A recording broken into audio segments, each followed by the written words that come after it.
Здравейте, уважаеми зрители! Както често се случва в живота, а пък особено когато има живо предаване в телевизия и преди да започне, гостите се събират и започват разговори помежду си в гримьорната, например. Огромна част от интересните неща започва да се случват там. И някой път съжалявам, че няма камера да направим запис, защото емоциите и разгорещените спорове са нещо, което се служава да се чуе и види. Но се надявам по същия интелигентен начин, с аргументи, факти и доста обширни знания всеки в своята сфера, а и в общата, за която ще си говорим.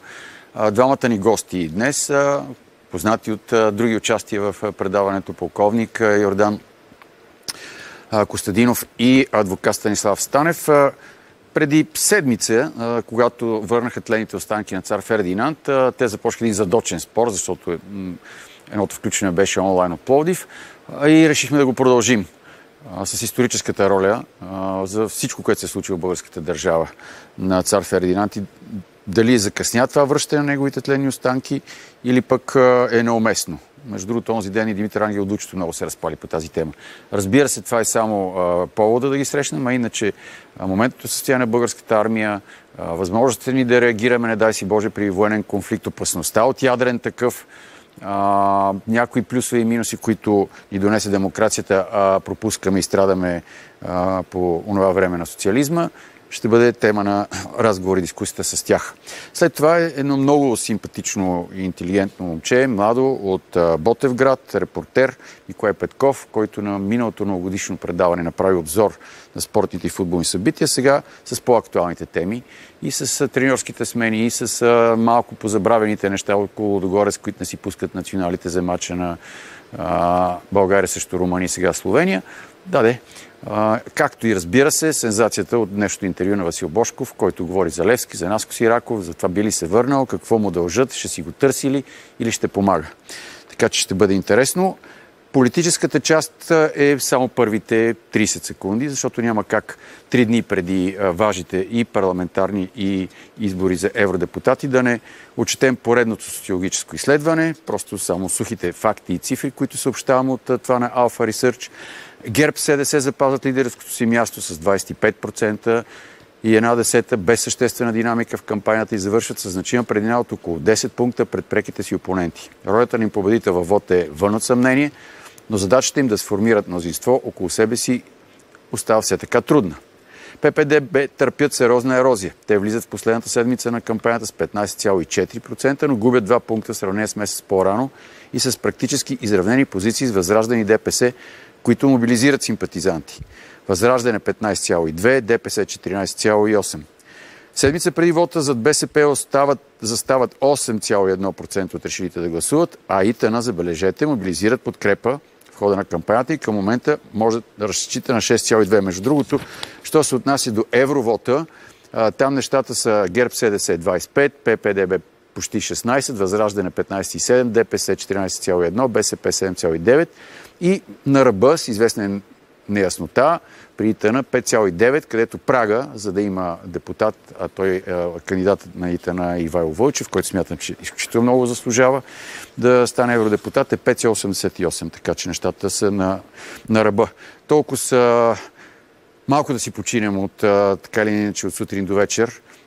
Платени гостувания, пиарски кампании, безмислени спорове, странни хора и кандидати се появяват и из националните, и за частните медии, но е любопитно да се следи тази кампания, колко ще бъде успешна и какво ще се случи в неделя. Между другото, само да ви напомня, по традиция ще имаме извънредни студия в изборния ден от 14 до 16 часа варианта на Крумсалов Лайф с гости по темата, след това Катя Илиева и така де.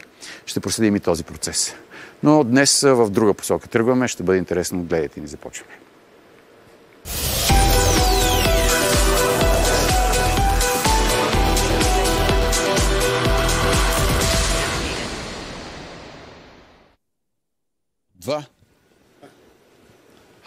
Така.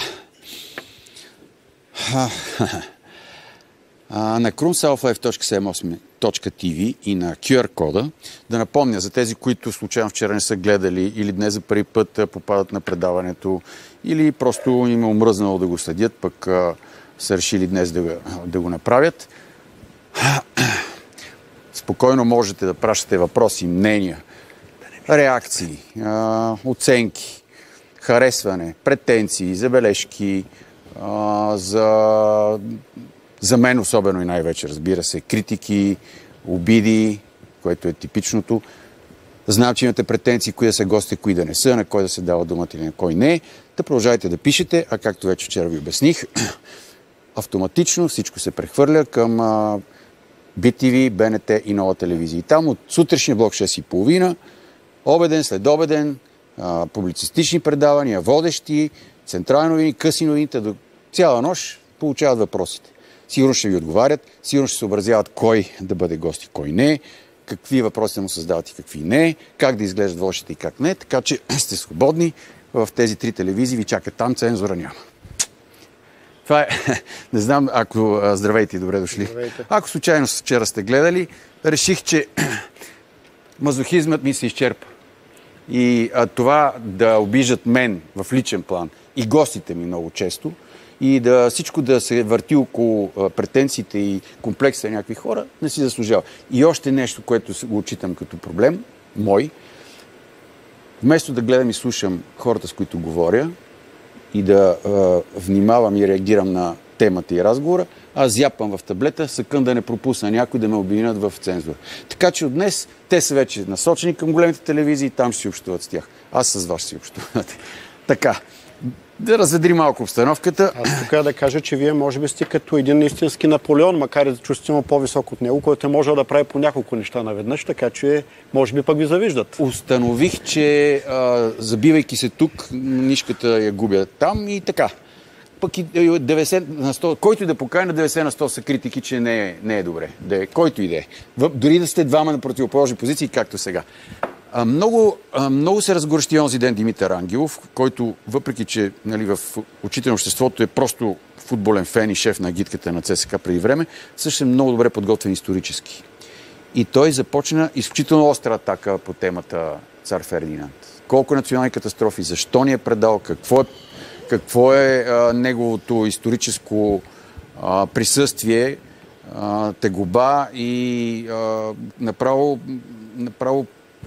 сриване на българската държава. Оттам да започнем, защото вие по-малко говорихте миналия път, адвокат Станев. Трябваше ли да му се върнат, макар и толкова години по-късно тлените останки, трябва ли да има почет към него или той наистина не заслужава това? Вижте, който всеки сам се преценява кого да почита и кого да не почита. Аз не мога да не призная, че за разлика от цар Борис, цар Фердинанд не го възприема със същия коефициент на възхищение, макар и да има възхищение към него. Но извинявайте, при положение, че в България почиват костите на национални предатели като Георги Димитров, като генерал, как се казваше този Владимир Стойчев, Владимир Заимов и така нататък. Значи, това е все пак, този човек е бил монарх на България и е съвсем нормално един държавен глава, пак казвам, един друг държавен глава, който е национален предател, даже тук караха на времето децата да ходят да му се кланят на мумията, костите му са тук, защо да не е на името на царя. Освен това, след малко сигурно ще говорим за тези предателства и така нататък, но аз ще ви обърна внимание върху един друг момент. Под ръководството на цар Фердинанд България се превръща от изостанала ориенталска провинция в модерна европейска държава, която събира такава икономическа сила, защото, нали, знаете, най-големия бич за една държава по време на войната е, най-големия бич за икономиката е войната, защото хората не произвеждат, а всичко отива да се стреля през цевите. В тази връзка цар Фердинанд, не само той, разбира се, той има блестящи политици. Тогава политиците са поставили България над всичко, фокусирали се върху нейния просперитет.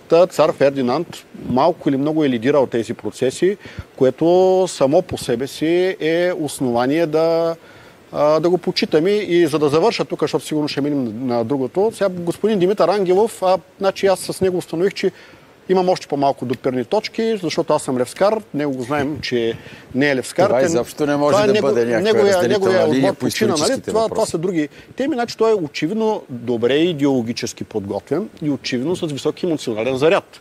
Но това не означава на всяка цена, че е добре исторически подготвено, защото историята това са фактите. А когато пропагандата облъчи фактите, в един момент историята излиза изнасилена. Да ви дам един друг пример. Тодор Живков, който прати целия български народ под радиоактивния дъжд на Чернобил, костите са му в България. Извинявайте, все още хора продължават да умират заради решението на Тодор Живков, съкън да не уроним репутацията на поробителя. Сега, само за първи път толкова дълго време мълчи полковник Костадинов. Да ви кажа, че не е нужда да изчаквате аз да ви давам думата. Когато има на момента нещо да реагирате, веднага може да го направите един спрямо друг. Тъй като сте възпитани хора с сериозни и професионални постижения, знам, че това няма да се заде допълнително някакви нерви и напрежения. Така че, господин Костадинов. Откъдето и да започна,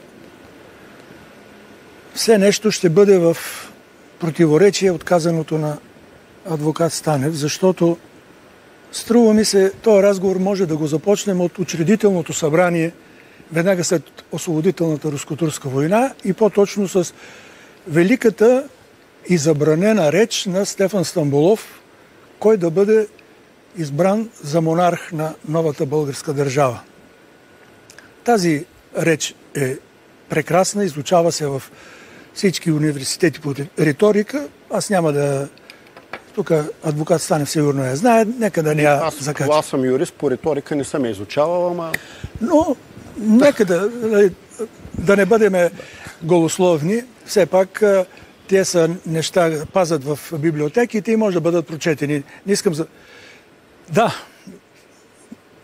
благодарение, казвате, на цар Фердинанд. Аз мисля, че тук думата по-правилната е въпреки цар Фердинанд. И ако мене питате, заслугата на един Константин Стоилов, министър-председател само 2 години и 8 месеца, е много по-голяма, защото той за този кратък период, в края на 19 век, успява да спре разрухата, въпреки големите... Каква разруха по времето на Стамболов? Ние сме във възход. Извинявайте, че прекъсвам, а дайте да говорим факти, а не идеология.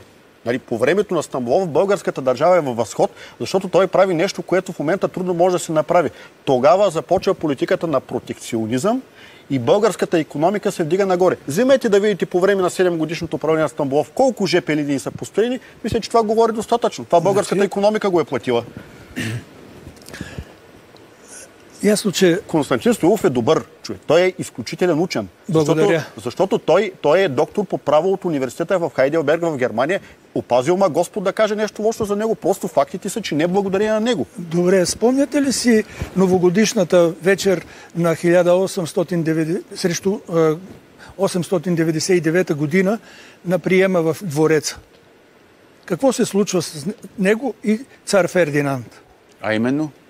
А именно поради това, че царя отказва да подаде ръка на министрите, той заповяда на министрите и те демонстративно напускат тържеството. Фердинанд има грехове към България. За мен лично най-големия му грях е Стефан Стамболов. И начина, по който се отива Стефан Стамболов. А знаете ли какво е казал Стефан Стамболов накрая преди да умре? Стефан Стамболов преди да умре нищо не е казал, защото след инцидента той изпада в кома, понеже е изключително тежко интоксикиран. Има нещо, което... Две неща казва. Едното е, че всичко може да ми прости българския народ, но това, че доведах това магаре Фердинанд на българския престол, никога няма да ми го прости.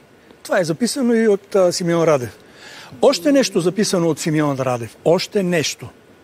Това са последните думи, когато той след комата в четвъртък, в неделя става съсичането, в четвъртък умира той. Малко преди да почине, събужда се и на жена си Поликсения той диктува. Кажи, казва, запиши го това, че ако в България се намери човек, който да тури отношенията ни с Русия такива, каквито ги желае българския народ, то този човек ще бъде канонизиран за светец. Извинявайте, Стамболов, ако е казал такова нещо точно преди смъртта си, значи нещо е бил в някакво състояние на делириум. Сега, обръщаме внимание, защото ето, аз установявам, вие наистина имате заряд, ама вие казвате неща, които не са верни. Нека се довърши мисълта. Да, добре, окей. Къде, в какво го има? Вие може да го прочетете в Народната библиотека. Допълнението... Има много комунистически вестници, които могат да прочетам, а то не е истина. Ама вие преди малко казахте наистина. Спомените на Симеон Радев не свършват с Стамболов. Спомените на Симеон Радев, т.е. строителите на съвременна България с кое свършват? Знаете ли? С репликата, която големия русофил, национален предател Драган Цанков казва на османския представител: предлагам Османската империя да окупира България. Така завършват спомените така завършват строителите на съвременна България. Съжалявам, че ако знаех, че ще кажете такова нещо, ще да ви го донеса, да ви го покажа, защото даже съм си го подчертал. Аз ще ви го кажа къде ще го намерите, това, което ви го казах. В строителите на съвременна България ли? В второто допълнено издание, накрая Симеон Радев го дописа под линия. Това, което казвате, Стефан Стамболов умира 1895 година. И четвърта.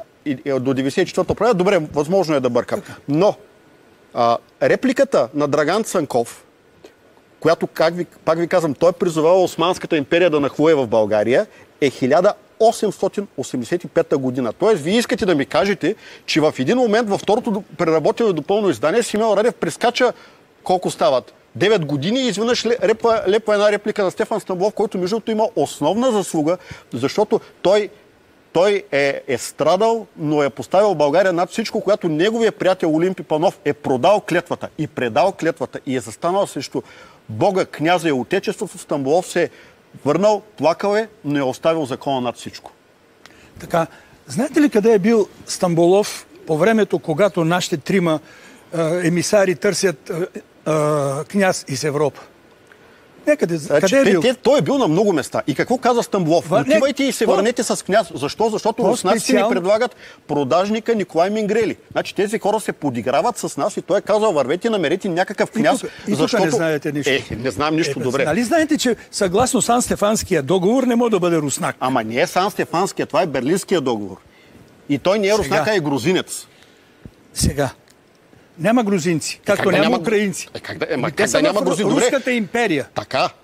Окей, добре, съгласен съм. Но грузинският княз Николай Мингрели е бил предложен за българската корона. Ами Валдемар Датски и още много друго. Да, също. Така, те са спрягани. Не, този е предложен. А знаете ли Стамболов кой предлага? Предлага Султан Абдул Хамид II. Ама знаете защо го предлага? А защо? Веднага ви обяснявам.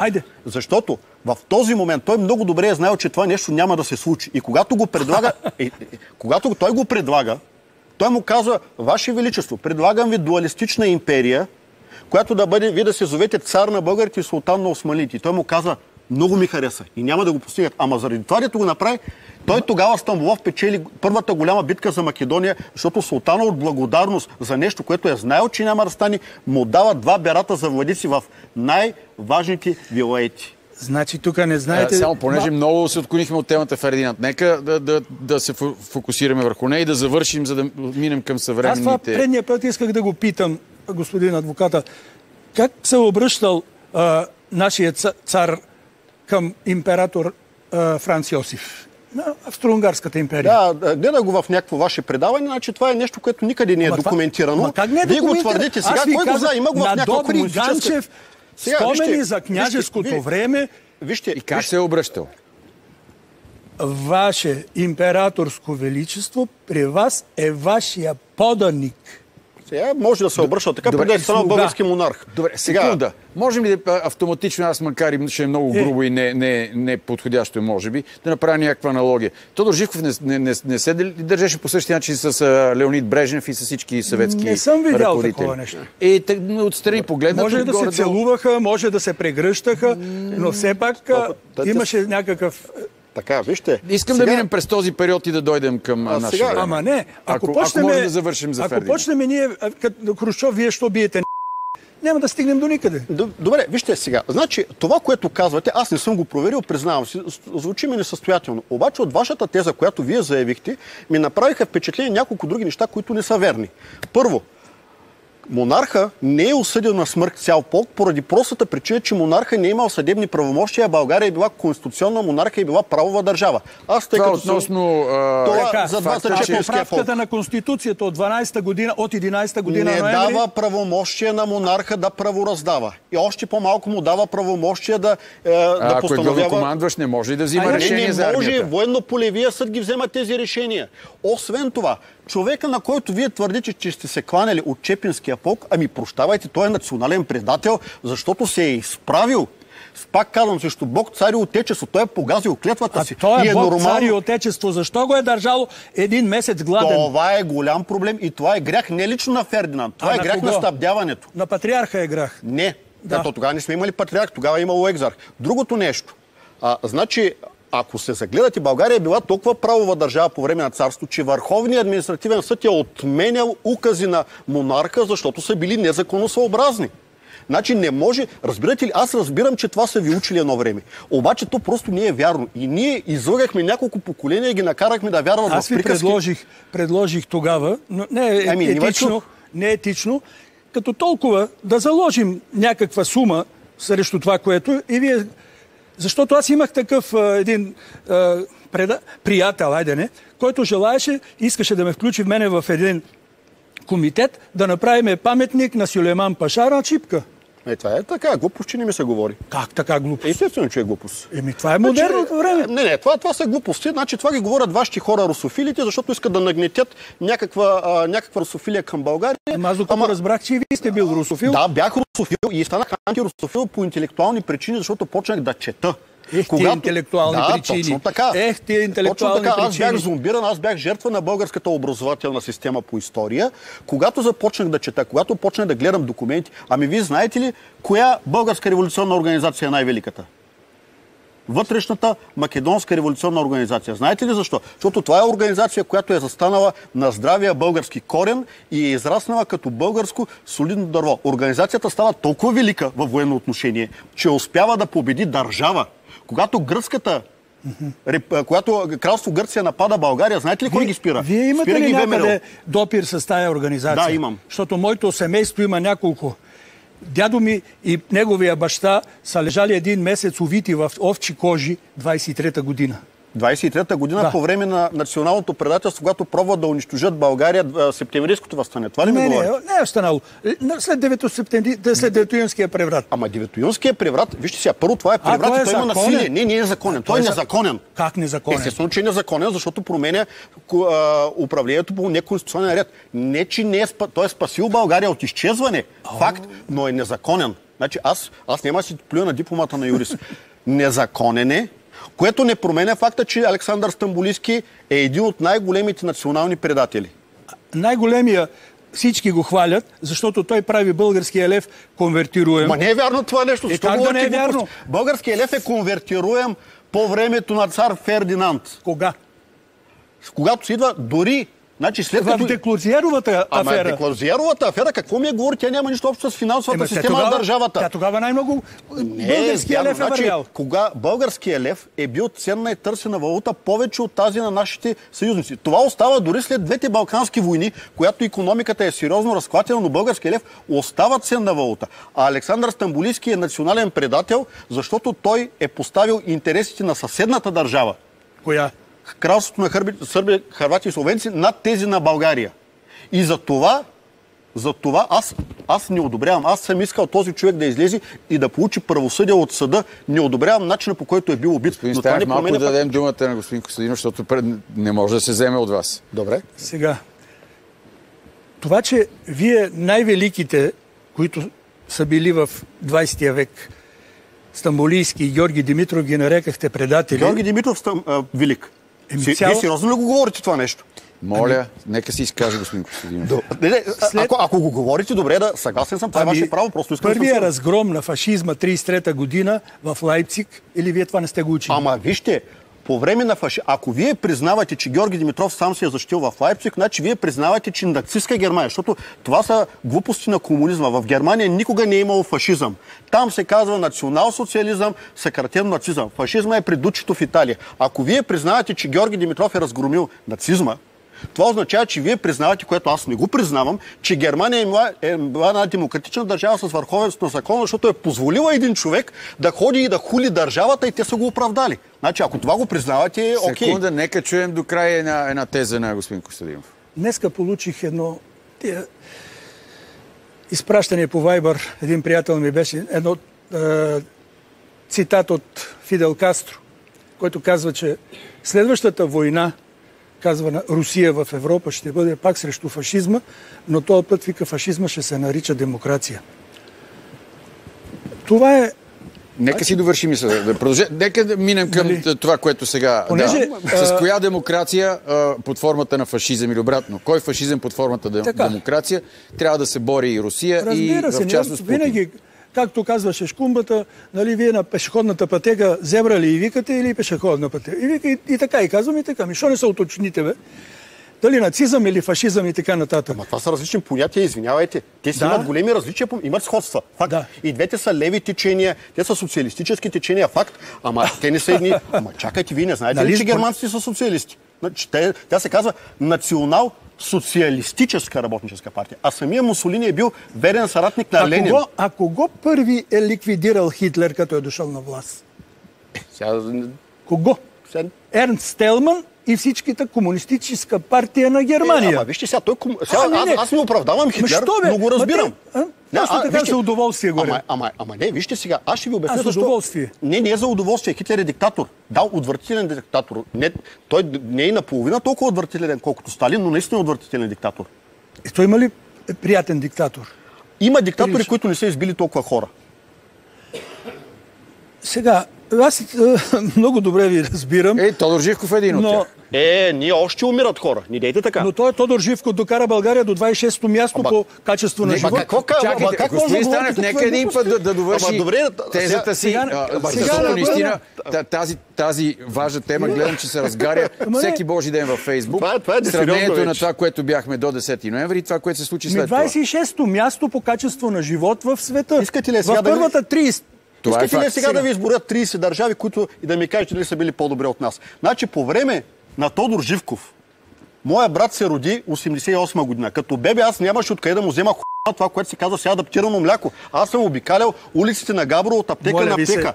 Нямаше нищо и банани нямаше. Факт. Ама не говорим за бананите. Говорим за хумана. Нямаше безалкохолни напитки. Нямаше безалкохолни напитки. Сега, извинявайте, проблема с банани. Но една фурна хляб съм изял повече от вас. Ама това не означава, че като сте изяли една фурна хляб, аз трябва да мълча на манипулациите.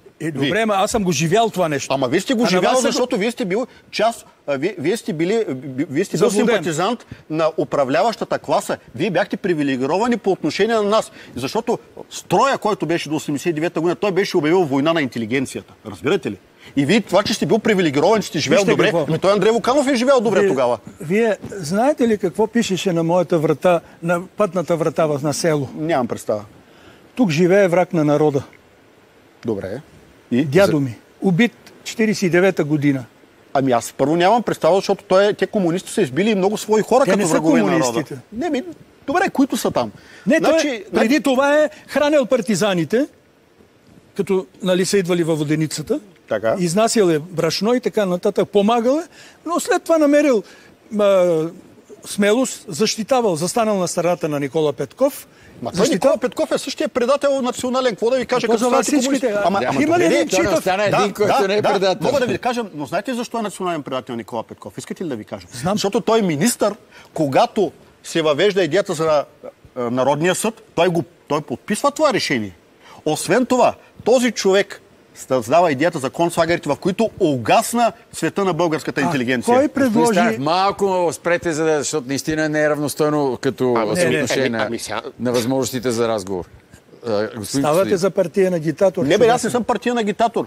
Аз съм страдал от партийната агитация. Аз затова съм толкова емоционален в момента. Толкова много неща аз ви казвам факти. Изговорихте, които аз бих ги определил като... На коя партия съм агитатор? На модерната? Коя е тя? Сегашната? Да. Ма това не е партия, това е някаква житейска философия. Нали ви казах, че Надежда Захариева, една прекрасна наша поетеса, казва, щом като има обич по сметка, защо да няма и омраза по сметка? Сигурно, само че разликата ми с нейната философия е такава, че аз България обичам въпреки и над всичко. Аз България обичах, когато съм мизерствал, обичаме и в момента, когато, нали, не мога да кажа, че живея богато, но не мизерствам. За мен България е над всичко. Разбирате ли? Тя сигурно може да си има обич по сметка. Ма при мен, аз с България компромис не мога и няма да направя. И затова съм толкова емоционален. Да направим някакси преход, колкото и да прескачаме епохи цели.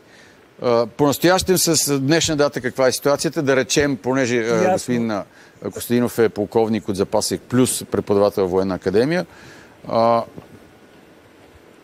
имаше едни клипове, които не знам колко са достоверни, от Костадин Костадинов и Възраждане, че непрекъснато пътуват колони с оръжие към Украйна.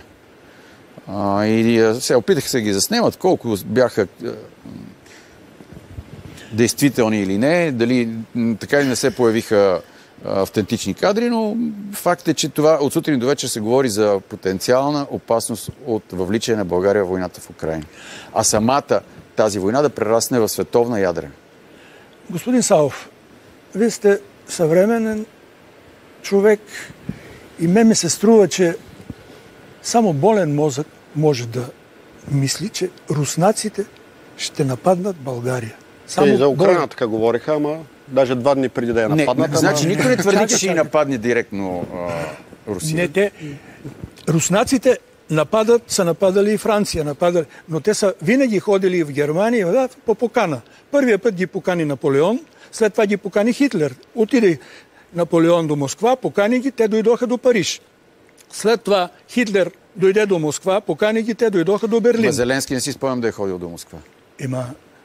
Той ходи в Америка. Ама вие знаете ли, че Зеленски го избраха?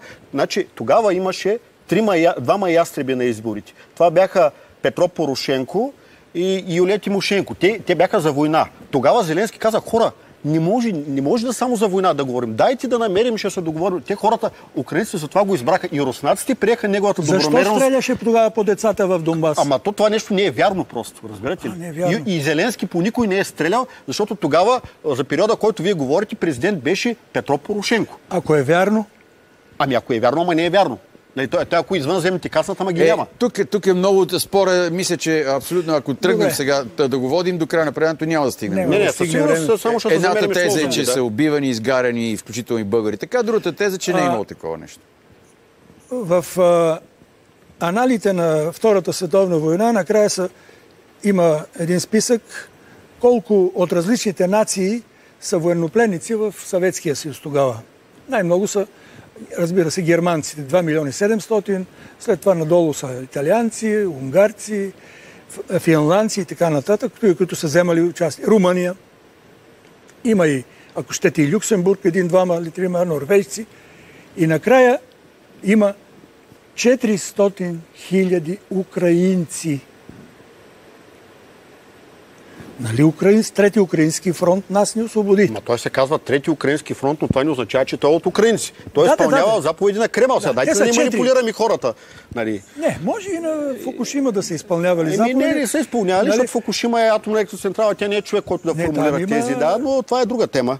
Да, изпълнявали. Въпросът в това е, че войната между Русия и Украйна я направиха много добре задокеанските хора, защото над 60% от плодородната земя в момента украинска е в ръцете на американските.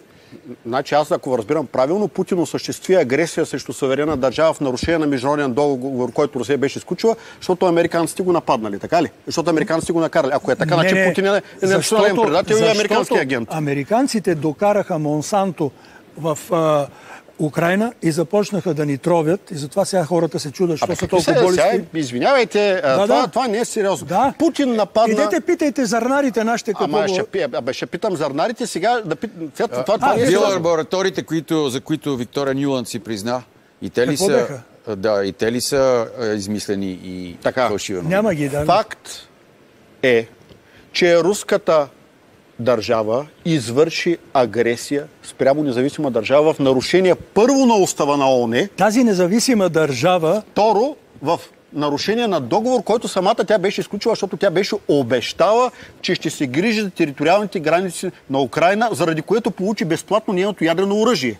Ако и американците тук също не са коректни, и англичаните, защото те също се подписаха. Ако бяха коректни в този договор, те трябваше да защитят Украйна адекватно. В момента, знаете ли до кое се стигна? Заради това, че американците и англичаните не са коректни и заради това, че руснаците също нарушиха договора, вече никой няма да вярва на договор и всички се въоръжават ядрено.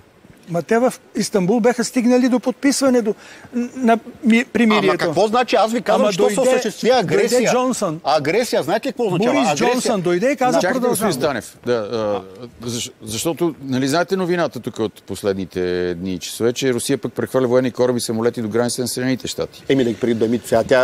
Вижте сега, тя Русия, това, че има агресивни намерения, това са си нейни... Нали, не като отговор на това, което се случва в Черно море, около Крим и в Украйна. Русия се държи зле с тези, които се притесняват. Ето, давам ви пример. Финландия е само 5 милиона, тя по-малко от нас.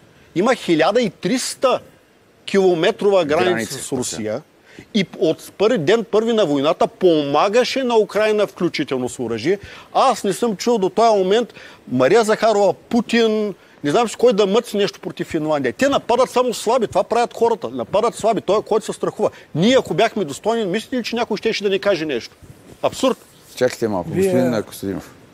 Понеже Мария Захарова споменах, тя ще ви спомена покойната Мадлен Олбрайт. Спомняте си коя е тази? Помня, да, държавен секретар беше в Съединените щати. И какво казат на едно от съвещанията на НАТО, на министрите? Какво казат? Че най-големата несправедливост на този свят е Русия да владее толкова много земя, Сибир. Значи противопоставянето Америка-Русия са си някакви други работи. Не, това не дава отговор на нито един въпрос. Защото Русия владее толкова много, понеже американският данъкоплатец Втората световна война плати и достави под ленд-лиз. Значи руснаците много се гордеят с победата над Хитлер, но те нямаше да я постигнат, ако не бяха американските доставки. Днеска 70 години от Дюнкерк, между другото. Добре, супер.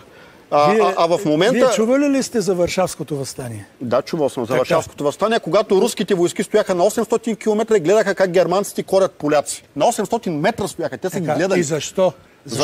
Защото руснаците искаха да се избият възможно най-много хора. Защо не го стане? Вие наистина не даваме думата на господин Костадинов. Вижте какво.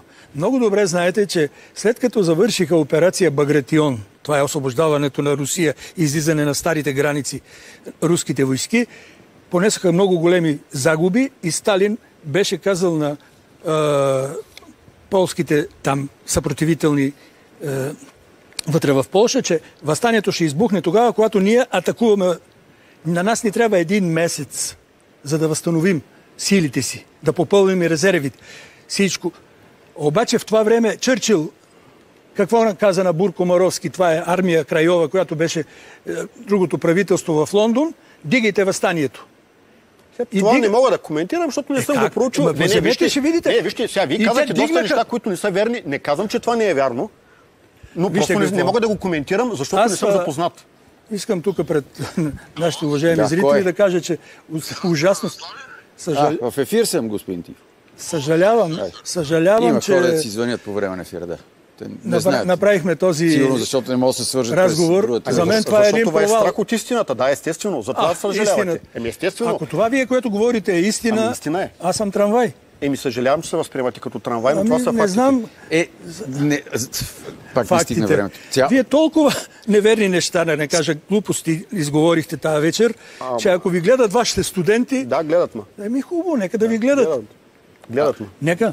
Моите студенти са научени да обичат България повече от всичко. Включително повече от Русия. И вие какво мислите, че ние не я обичаме? Не я обичате толкова много, колкото я обичам аз. Защото вие поставяте България над всичко. Как ви свири телефона? С каква песен? Българска ли? Да, с българска. Това българска ли беше, което го чухме пред това в гримьорната? Интернационала. Така. Знаете ли с какво свиреше моят телефон? Сега свири с обикновена мелодия. С Шуми Марица. Преди това свиреше с Стани юнак балкански. Аз никога не съм слагал мелодия на чужда държава. За мен България е над всичко. А вие, русофилите, обичате България само доколкото това е окей за Русия. Ако има конфликт България-Русия, България изпада. Затова и харесват националния предател Георги Димитров. Може ли да ви посъветвам нещо? Аз на ваше място бих сложил на вашия телефон една песен, която се нарича Балканджиово. Ами, не съм си я сложил, в момента ми звъни с конвенционална мелодия. Знаете ли? Защото в люти чушки, какво добавя там нашия велик Радой Ралин? Даваш ли даваш Балканджиово, хубава Яна на турска вяра, море войводо, глава си давам, Яна не давам. Ма каква връзка има с това, да го говорихме до сега, извинявайте. Вече го да довърши едно. То не е сериозно просто. Па му фърлиха в бърже в скута, 2 чувала чужда валута и даде Яна. Това е несериозно.